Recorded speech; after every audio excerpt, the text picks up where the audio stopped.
Hello and welcome to our brand new hockey podcast, Off the Post podcast. I'm joined by Noah Thomas today, and I am Jack Conroy. And this podcast is going to be all about the hockey world, what's going on in the NHL, just everything hockey, your weekly news, everything you need to know about what's going on throughout the league. And this year we have a very interesting circumstance around the league. So Noah, why don't you talk a bit about the NHL returning to play? Yeah, it's going to be a 56 game schedule. It's more of a sprint this year. They realigned the divisions for less travel, and it's going to be a baseball like schedule. So teams will see the same teams more times and play a couple games in a row. Yeah, I mean it's going to be a crazy year this year. We're going to have, I mean, most of these divisions are filled obviously with rivalries because they're obviously like you said restricting the travel, and we have something very special and another new thing this year, the taxi squad. So the taxi squad is basically players who maybe should be in the AHL aren't at that NHL caliber level, but are kind of the top AHL guys, and they're there for if COVID strikes, because obviously that's going to happen, and we've already seen that happen. And Noah, why don't you talk about a little bit about how we've already seen COVID hit the league? Yeah, we've seen some teams get games canceled. The Dallas Stars still haven't played a game yet. The Washington Capitals just got fined $100,000, and they're going to lose some of their best players for 4 games, maybe more. So that's going to be tough for them. Yeah, I mean it's going to be so interesting because many of these top teams could have off games, off weeks if they lose their top guys, lose their goaltender. I mean, if COVID hits your team, it could really be a problem, and especially in this shortened game season. I mean, it's going to be tough for these guys. I mean, like you said with the Capitals, Ovechkin going out. I mean, that's gonna hurt them. I mean, it's gonna be tough this year, but that's why they have the taxi squad, and they're gonna try and work through it. So let's talk a little bit about your favorite team here, Noah, the Chicago Blackhawks, and kind of what happened in their off season, and how they're looking this year. Yeah, it's a rough start so far for the Blackhawks. They're 0-3-1. Brent Seabrook, who was just supposed to come back this year, had a back injury at the start of training camp, and so he's on IR, but he's skating right now on and off. And then Alex Nylander just had a knee surgery, so he's going to be gone the whole season. And then the two big ones, Kirby Dach with a broken wrist in the World Juniors in the first game against Russia, so he's going to be gone. And then Jonathan Toews, obviously with the mysterious illness, so nobody really knows what's up with him or when he'll be back. I mean, it's not looking too good for them this year, especially like I said, in the shortened season is going to affect these teams. This is going to be one of them. If you're coming into the season with, your top guys injured, you're going to be in trouble. And then again, the Blackhawks probably do want to get some more picks, build more for the future. But these are some of their top players who are out, and that's going to affect their performance. Especially Kirby Dach, losing him in the World Juniors. He was one of the best young players I thought last year, and he was really bolding well with the system in Chicago. And for him to have just start the year with an injury when he's trying to get conditioned in the World Juniors, because another thing with COVID is no training camp this year, no preseason games. So a lot of players, are still trying to get into the swing of things about a week into the season. And some players even before that, like Kirby Dach, since he's young enough, he still qualifies for the World Juniors. He wanted to get back into good shape, and obviously coming down with an injury is probably the worst possible thing that could happen to him, especially when he's trying to get back in the flow of things. So I mean that really sucks for the Blackhawks there. But you kind of hope as a fan that they can get some good picks and rebuild, because that's kind of the place that they're in. And then going back to the World Juniors, like we just talked about with Kirby Dach, USA comes out on top. How do you feel the tournament went all around, Noah? It was a good tournament, especially with the circumstances. Germany obviously would have liked to play better. They lost a lot of their guys, but the United States ends up winning gold. They had a great tournament. They got better throughout the whole tournament, and they had some stars shine like Trevor Zegras. Yeah, I mean that was a very great tournament to watch, especially since the NHL, starting later in January. We got some hockey early January with the World Juniors, and it's just great to watch the future of the NHL, these young prospects, and like you said, guys shine. Trevor Zegras getting 18 points in 7 games. I mean, that's amazing, and he is going to be great for the Ducks, I believe, in the next years to come. I mean, once he gets there and stuff. Some other guys who look good were Alex Turcotte for the Kings, Spencer Knight in goalie played amazing for the U.S., especially in that gold medal game against Canada. He is a promising prospect for the Panthers. And then yeah, like you said, like guys on Germany, they did have some COVID and some injuries, but Tim Stutzel looking great. He's already playing in Ottawa. He's playing for the Senators. He already got his first NHL goal. So I mean, it really affects the young prospects when they go to this, high talent tournament playing with some of the top guys. It really helps them mold into players and just keep developing. And let's talk a little bit more about that gold medal game, USA versus Canada, and kind of what it made you think, Noah. Yeah, Canada was supposed to be the best team in this tournament and one of the best ever. They were undefeated coming in. They hadn't given up a 5-on-5 goal. They'd never been down in a game. They probably controlled the first 10 minutes of that game, and then the United States put on the pressure, and they were probably the best team that Canada had seen, and I don't think they were expecting it.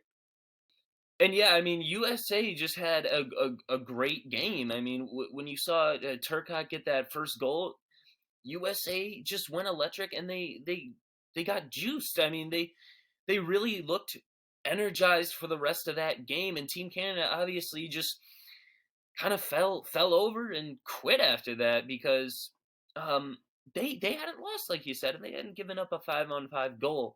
That is kind of it can kind of hurt a team actually, because if you come into the gold medal game and you just get shocked like that, I mean you're just not used to playing from behind and you're not used to losing. And sometimes it just catches you by surprise. And it did.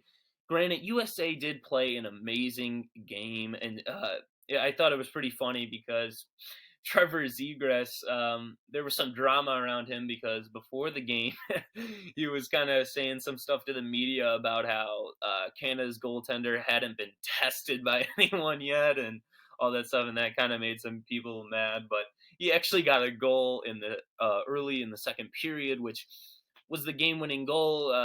Kind of, it just kind of put the game away. It seemed like Canada had no energy after that, and USA won the gold 2-0. And yeah, I mean, we just got some great prospects coming to the NHL from all over the globe, and it was a great tournament. Um, let's go back to the NHL here, and the regular season has now just started. We're about a week in, but let's talk about who we think is going to be making the playoffs here. I mean, a different format this year with COVID. There's going to be 4 teams from each division that make the playoffs. Noah, let's get your pick from the East Division. All right, so the East Division, a lot of people are saying this is going to be the toughest division. You can really see any team making the playoffs in here, but I have it going the Islanders, the Flyers, the Capitals, and then the Rangers. Yeah, okay. That is a pretty good prediction here with you know, like you said, it could go either way. You could really put any team in here because a lot of them are going to make noise. My prediction for the East Division is I think the Bruins will stay on top. They did lose some key defenders in Zdeno Chara and Torrey Krug, but they're still a well-rounded team. Rask is kind of considered one of the best, I think. He kind of is underrated. He's played very well in his years in Boston. And once Pasternak is back, I think that will really energize them. And if you have Bergeron and Marchand, you're looking good. I think they take the division. I do think the Flyers will take second. In third, I do have the Capitals. I think Peter Laviolette is going to re-energize them this year, and if they can get through these COVID problems early, I think it will lead to a good third spot in the division.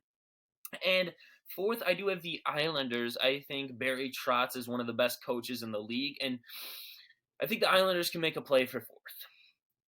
But like you said, anyone could do it. If anyone gets hot at the end of the year, they could sneak in. So let's go into the Central Division here, Noah. Who do you think's making it from the Central?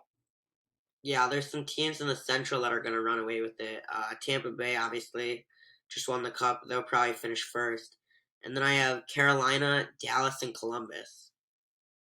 Yeah, I completely agree. I have the same predictions there. I think Tampa Bay, being the defending Cup champs, they're going to come up on top again. And I think the Hurricanes are another young, promising team. Have a very strong defense. The only questionable thing there is their goalie situation with Peter Mrazek, and what's going to be going on with there. And once the Stars do play a game, a lot of people, if you don't pay attention to hockey that much, I mean, the Stars making the Stanley Cup was kind of a shocker to some people.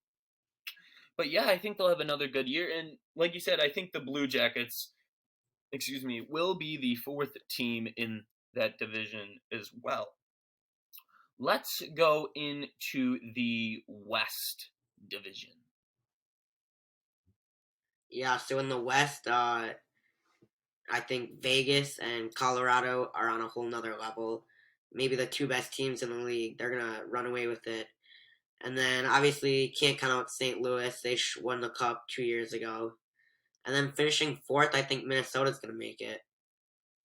Yeah, that's actually a very good prediction, I think, as well, because, yeah, I completely agree with the Golden Knights and the Avalanche. I mean, I really do think these teams are just next level, and they're both going to try and make plays at the Cup this year. So I do have the Avalanche taking one, the Golden Knights taking two. And then in the third spot, I do have the Blues. I think they're still a very strong team. And in fourth, I do have the Wild again. And we've already seen that in the regular season with Kirill Kaprizov. He's already started hot. I mean, that's a new guy. The team has looked good, and if they keep playing well, yeah, I think they could be the fourth spot in that division. Because beyond that, there's a lot of teams that are falling off in that division. Now going into the North Division, the All Canada Division. What are your picks there? I have Toronto finishing first, and then Montreal, they just added Anderson. I think that's huge for them. And if Carey Price can have a big year, the Canadians will definitely make it. And then I have Winnipeg and Calgary. Okay, yeah, interesting predictions there. I have the Maple Leafs winning this division. I feel like they're just stacked, but once they get through their losing in the first round, they keep losing in the first round of the playoffs for some reason. But I think they will finish first there, especially when you look at that these teams are playing each other 10 times in the Canada division and seven, 8 times in the other divisions. And yeah, I think it's 9 or 10 in this one. I mean, they are just going to hate each other by the end of this, and it's just going to make for a great year again. I love these new divisions. But yeah, I do think the Maple Leafs take one. Number two, I picked the Canadians. I've actually changed my prediction over the past week because I really think the Canadians look good this year. Like you said, if Carey Price is on his game, which obviously I think he will be, they have a young, promising core that I think will take them pretty far in the playoffs if they get in. Number three, I do have the Canucks. I think they're another young team that is poised to maybe go on another run this year. They had a great bubble last year, and hopefully, like we've kind of seen, they've had some carryover. They have struggled with the Canadians early, but that's why I have the Canadians higher than them. But I do think the Canucks will make it. And then four, I have the Oilers.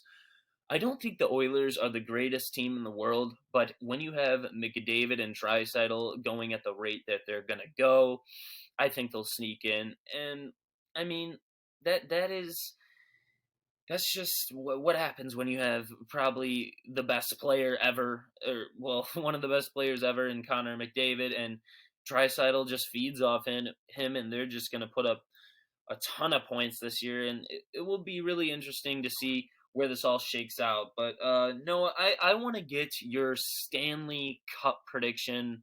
What two teams do you see making the Stanley Cup, and who do you see winning the Stanley Cup? I see Vegas playing against the Toronto Maple Leafs, and I see Las Vegas winning. That is not a bad prediction at all. I have one change. I have the Avalanche playing the Maple Leafs. I think again, if the Maple Leafs get it, get through the first round, and kind of they got the players, they can go far. And I do think that Avalanche are slightly bit better than them right now, and I do think the Avalanche, this is their year. I really do. They have had some struggles early, but hasn't every team in the league struggled early? No preseason. They're gonna be rusty, and as we get through the 56 game season, I think we'll do another real reevaluation about halfway through the season, because a, a lot of these guys just got to get the dirt off, and then they'll get flown as a team. But I do have the Avalanche winning the cup this year. And I think that is it for this podcast. Noah, you got anything else to add? No, All right, so thank you guys very much for watching our first podcast, Off the Post podcast. We're going to be doing this a lot, and we're really enjoying it here, just following all the news of the NHL and everything like that. And I really hope you guys enjoyed watching. So for Noah, for me, thank you for watching, and we'll see you in the next one.